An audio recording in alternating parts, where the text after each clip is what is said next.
Hello, my friends, and welcome back. Thank you very much for being with me again today.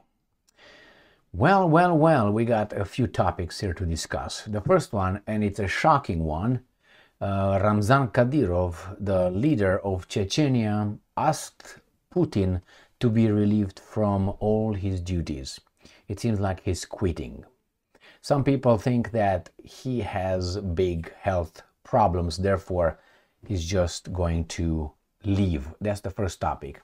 I have two articles on that issue. Second one, the Russians launched a major drone attack on Ukraine on the 5th to 6th of May 2022. Patriot systems are coming to Ukraine. The Americans will give them through Israel. Israel, Jewish state, Zelensky in Ukraine, Jewish. Blinken, the former Secretary of State, Foreign Minister of America, who was for helping Zelensky, he's Jewish too. Anyway, no connection whatsoever. Then we have here Shoigu saying that, and he used to be the defense minister of the Russian Federation, he claims, and I think he's accurate on that one, NATO, the European Union, prepare the West for direct war against Russia. And I'm going to use a few examples from Trump's latest decisions, which is record Pentagon budget. He and Pentagon will get it. Trump requests the biggest Pentagon budget ever. It's defense, because they say it's so. Then Trump says, we will influence Russia by strangling them in the world market with the oil price. I thought that we talk about capitalism. Hey, remember Romanians and the guys from Eastern Europe? You were told that capitalism, like in America, man, in America. Remember? Capitalism, free market, remember? So how can you pressure something like this to arbitrarily make the oil price drop or raised without being on the market? It's not a OPEC being over there, they increase the price, the production. No, it's someone else is going to threaten everybody to stop producing or stop buying the Russian oil. Free market, how does that work? With sanctions and threats and blackmail? That should tell you the true face of these people. So he's trying to do that. And as a caveat at the end, we got that imbecile in Germany, Merz, who was not voted as the chancellor of Germany in the first vote, but hey, he succeeded in the second one. So he's going to be the chancellor of Deutschland über niemals. So let's go with the first article. And the first topic comes from Ukrainska Pravda. Chechen leader asks for Putin's approval to resign. Ramzan Kadyrov right there. Ramzan Kadyrov, the Kremlin-appointed head of Chechnya, has announced that he has formally requested to be relieved of his post. The Chechen Republic, also known as Chechnya, is a federal subject of the Russian Federation. The Ukrainian parliament has recognized it as a temporary Russian-occupied territory of the Chechen Republic of Czechia. My bad. Now, Kadyrov is in a comment to Chechen Segodnya, a local Chechen news outlet, Kremlin-aligned Russian news agency RBC, RIA Novosti. Journalists asked Kadyrov about rumors of his resignation. And this is what Kadyrov said, I'm quoting. I've heard these rumors too. They report all sorts of things.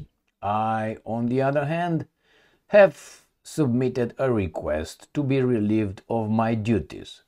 Someone else will have their own initiatives, their own vision. I hope that my request will be supported. Well, it says here, I can ask, but only the president makes the decision, Kadyrov said. Now, question. Answer. What do you think will happen with Kadyrov if he's out? I'm pretty sure he might have some guards protecting him, or maybe it's going to be his son, or one of them, or maybe, I don't know, who else. The problem is he has a tiger by the tail, I think, Kadyrov. And if he leaves the business, the guys will get him. Right now he's protected by whatever military he's got over there and his friends. But once he doesn't have the power, which I don't think he will ever relinquish power over there. But hey, second article. Kadyrov asks to resign as reports of collapsing health mount. That's what they say. They've been saying this for some time. Let's see if they have here any information on that. It just said that in 2024, the same outlet said Kadyrov has been suffering for more than 5 years from pancreatic necrosis, a condition with a reported 80% mortality rate. Journalists believe his illness is progressing. Although Kadyrov has tried to conceal his declining health with increasing public appearances, he has lately vanished from public view for extended periods. Tom Jones. Time will tell. All right, let's go to the second one. Massive Russian attack. Ukrainska Pravda. May 6, 2025. Russians attack Ukraine with 136 UAVs overnight. 124 failed to reach target. All right, so they got a big percentage of 12 hitting something. And it says Russia has attacked Ukraine with 136 UAVs from, I'm going to show where. First, they attacked Kharkiv, Odessa, Dnipropetrovsk. Let's see if I'm right here. All right. Odessa, right here. Kharkiv, right here. And Dnipropetrovsk, exactly here. So it's far east in Ukraine. So this is map of Ukraine. This is Kharkiv or Kharkov. This is Dnipropetrovsk. And this on the south, on the Black Sea, this is the Odessa Oblast. And they launched the attacks from, let's see, where? From the cities of Bryansk, Kursk, Oriol, Milerovo, and Primorsko-Akhtarsk. The same guys. And they said as well from the city of Primorsk in the temporary occupied territory of Zaporozhye Oblast. All right, so temporary occupied from Zaporozhye. So that would be here. So let me make this one like this. Maybe like this is better. So we got Bryansk, from Kursk, from Kursk, from Oriol, so these three oblasts. Then you got Milerovo, exactly here. Milerovo right there. Primorsko-Akhtarsk, which is exactly here, across from the Sea of Azov. Primorsko-Akhtarsk. And then they said from Zaporozhye, Milerovo, Primorsk.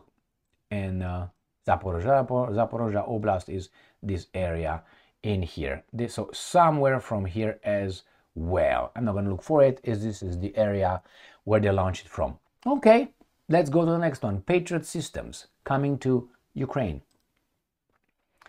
Patriot defense system headed for Ukraine as ceasefire hopes dim. And I was like, why do you send the Patriot? Just to defend more, or just because you guys got them blown up? I don't know. The problem is it comes from Israel.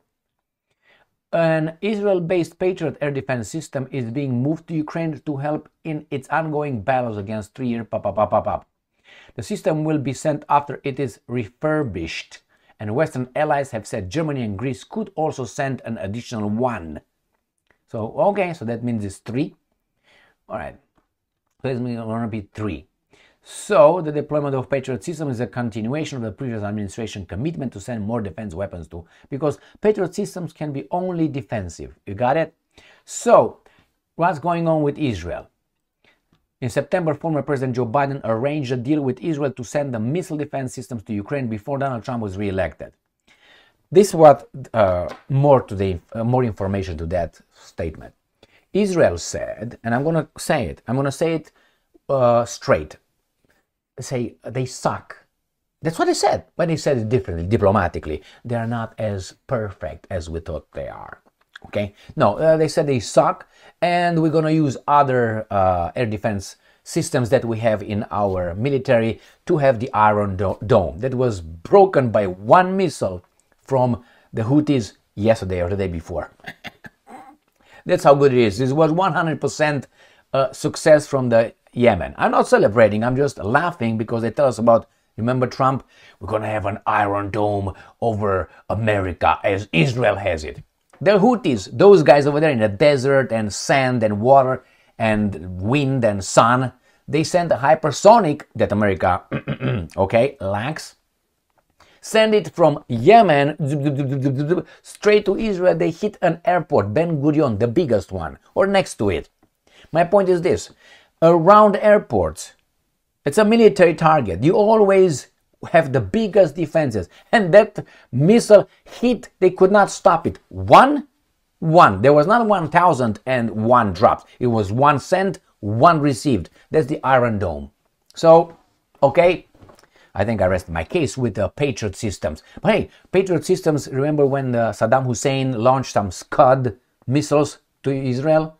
When the coalition of the good, again, attacked them? Desert Storm. Ooh, the coalition, because we're courageous. We work only in packs, not alone. Alone requires courage. So there we're courageous, all of us, while we attack in packs. You remember when they sent some Scuds? I think they have like 14, 18, 12, something like this % accuracy, success rate, the Israeli reported. They said, these guys suck, don't give us the Patriot. That's why the Israelis, the Jewish state, sends it to the Jewish president of Ukraine, some Patriot systems, and then Deutschland, who are also, yes sir, to and Greece wants to get something more because they are with the Turks, so they have to play the opposite. So what do we have here? NATO, I think that's accurate statement. Sputnik, NATO, European Union, prepare West for direct war against Russia, Shoigu says. I think not only the funding, remember what's her name, Ursula von der Leyen, said that we, the European Union, will have a budget of about $800 billion for military rearmament, for rearming Europe. In case the boogeyman Russia attacks, it's going to be the other way around. But anyway, the Americans are doing what? Let me show you. This is what the Americans are doing. Trump requests a record $1.1 trillion for national defense for fiscal year 2026. That is 1,001 billions. That's 1 trillion. 1 trillion is 1,000 billion. So he wants 1,001. All right? Let me tell you this. The budget will be approved. Guaranteed. You know why? Who's got the guns? Trump or the military? That's the first question you ask. And if you think that that's not like that in our country and it's democracy, then you need to go around the block a few times. Because someone else said the same thing when I mentioned this about almost 20 years, I think. About 20 years. I mentioned the same thing to that person. And that person, very smart person, I respect that person very much. He said, what do you think? That this country is led by a junta like in South America? No, this country is, that's why we have a civilian is in charge. Civilians are in charge of the military. And he was giving me, I was looking at him and said, and the American society more sophisticated than that. Sophisticated. I said, yeah, but you had, it was less than 20 years. Because I said, yes, and the American society voted for Obama twice and for Bush twice. Really? Is it a sophistication of this nation? And you know what? He had the power, and that's why he had the courage, not the courage, he was intellectually honest, this person. He came and told, when we met again after a while, he said, you know what, you were right. Well, it doesn't mean that if he confirmed what I said is necessarily true, but I definitely think that's true.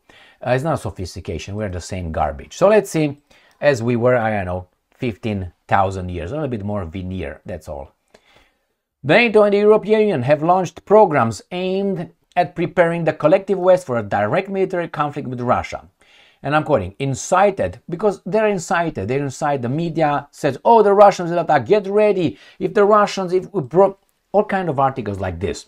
If Russia attacks us now, in Great Britain, France and all this, we have nothing, we have 1 week of ammunition, wow, and everybody's like, ah, let me buy some toilet paper. Rush to the bank, or bank rush, is going to be toilet rush. Toilet paper. Incited by patronized by London and Paris, the European allies continue to make loud statements about the need to inflict a strategic defeat on Russia, Shoigu said in his article, and I'm quoting, on the importance of the lessons of the Great Patriotic Wars.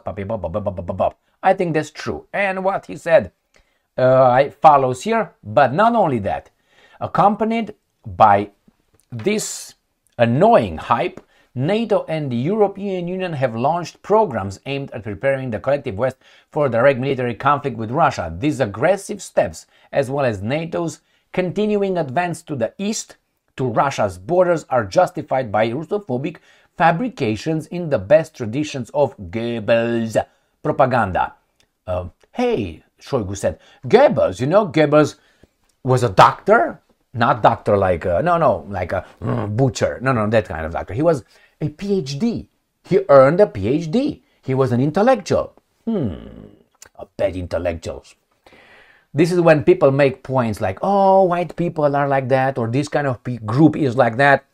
Should we make it? Mr. Benito Mussolini, Il Duce, right? Mussolini had a PhD, truthfully awarded, but hey, he was a PhD laureate.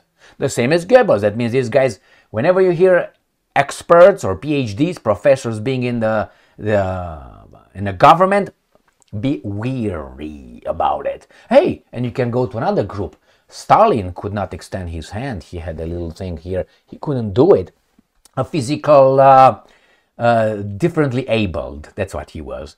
And hey, Hitler supposedly didn't have a ball. So another something that's missing. So that group, we should never allow them to be around, right? In positions of, hey, yeah, you can do that. Can you? Anyway, so Trump gets his money, I guarantee you. And Trump also does this. Trump suggests, according to New Voice of Ukraine, and not only, oil prices may influence outcome of war in Ukraine.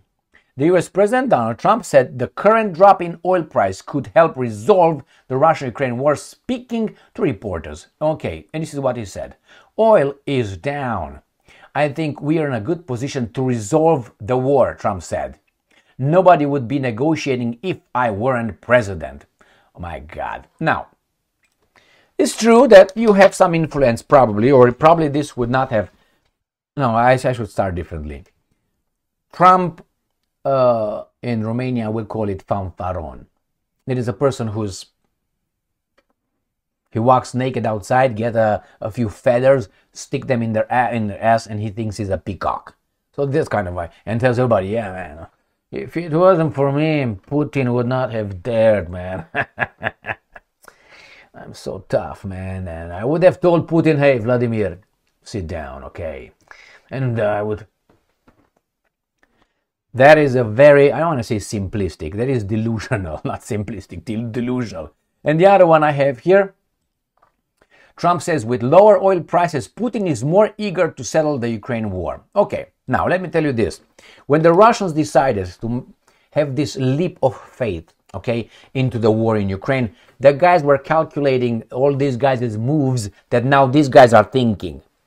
They dropped, at one point they claimed, the West claimed, Russia depended on its oil, gas and coal production, the money that they had, the revenue they have, about 40% of their economy. And probably that was kind of true at one point. But the Russians are smart.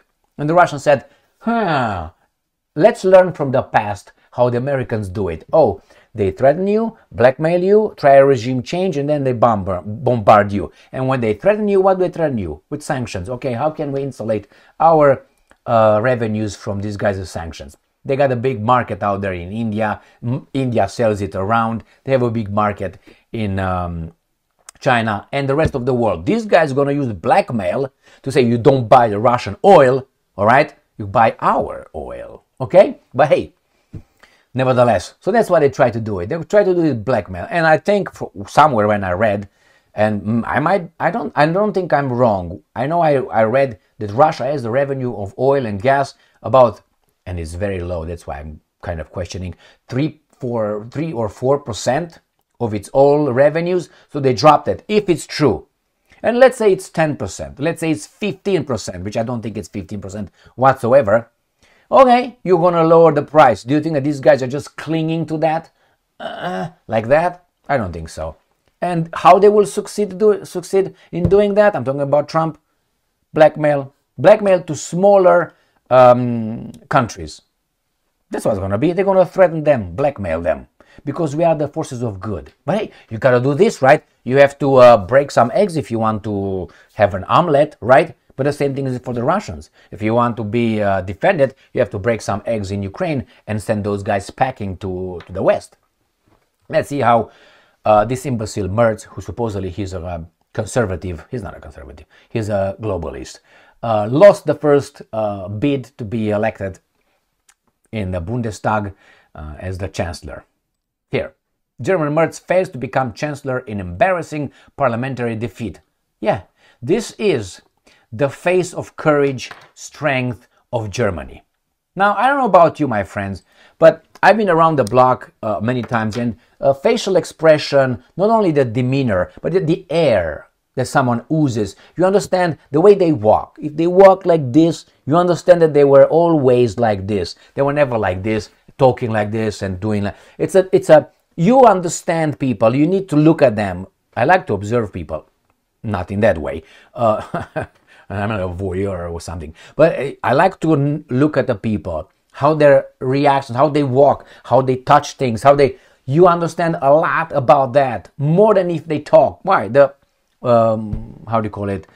The body language is about 80% of our communication. So this guy right here, do you think this guy is a courageous, a strong person? I don't know, it looks like Birlik. You know Romanians who Birlik was? It looks like freaking Birlik. So he's right there, the second one.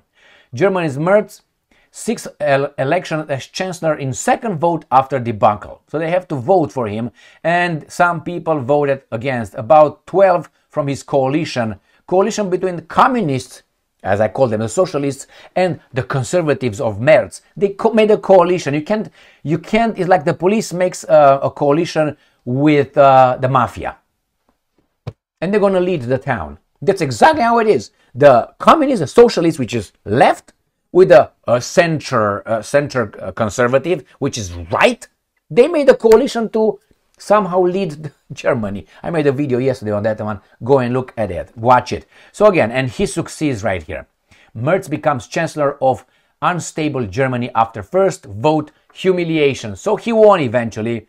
These guys want money from me. These guys got me. These clowns. I'm like this. Never like this. If you don't see my hands, but if I get my hands like this and you try to turn them like this, like I give you, they're gonna be immediately. I saw this in the movie with Louis de Funès, the fantastic comedian, French comedian, in the Avarul, how do you call it? The avaricious, I think you call it. It's a man who's avaricious.